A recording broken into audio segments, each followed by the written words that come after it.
ថ្ងៃនេះជាថ្ងៃចុងសប្តាហ៍ហើយប្តីសម្រាប់ផងមានពេលទំនេរនំកូរ៉ូសាតលេង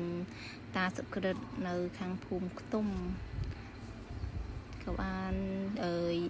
ជីទាំងអស់គ្នាឯងតទាំងអស់គ្នាមកគ្រួសារ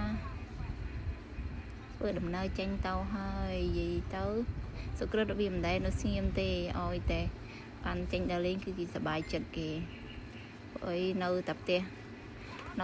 លក់វ៉ាន់លក់អីយើង stress យើងមានពេលដើរលេងខ្លះលំហែខួរខ្លះដើម្បីឲ្យខួរក្បាលយើងស្រឡះគិតអ្វីដែលថ្មី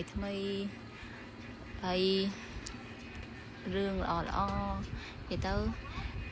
ចេញដំណើរតាមផ្លូវក៏បានទិញអីញ៉ាំនៅតាមផ្លូវព្រោះអីស្គិតទាបើមិនទីអោយគឺរោរឿងតែម្ដងហើយយើងក៏បានមកដល់ផ្ទះតាហើយកូនមកជម្រាបសួរតាហើយនិយាយទៅតាមនុស្សគិតឧស្សាហ៍តែហ្មងគិតមិនដែលចេះនៅស្ងៀមទេគឺតំណាំគិតអីដាំសពមុខមានដូចជាត្រាប់ទីតកួនជីក្រូចដល់និយាយទៅសពមុខតែម្ដងសក្រិតបានមកលំហែខួរគេសប្បាយចិត្តគេនៅគ្នាប្រឡែងពេញតែរោងស្បៃតាតែម្ដងហើយម៉ាក់ក៏បានមកកាត់ផ្ទីក៏ដាំយកទៅទុកត្រឡប់ប្រេងខ្យងញ៉ាំពីទៅគាត់កាត់តែរហូតឯងហើយវាក៏ស្រោចទឹករងៃវាដោះរហូតល្អមែនទេគាត់មិនបានប្រើជីអីទេគាត់ស្រោចតែទឹកព្រោះអីដីគាត់ជីស្រាប់ដីគាត់មានជី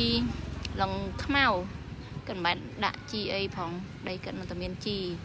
ហើយទេមើលលិចមើលកើតហើយដាក់មកបត់ម្ដងទៅយកសប្បាយចិត្តគេបានមកចេញមកលំហែខួរចាស់ទាំងអស់គ្នាគឺ relax ខ្លាំងមែនទែនហើយវីដេអូខ្ញុំមានតែប៉ុណ្ណេះឯងចាសូមអរគុណសម្រាប់ការទស្សនាដល់ចប់បាយបាយ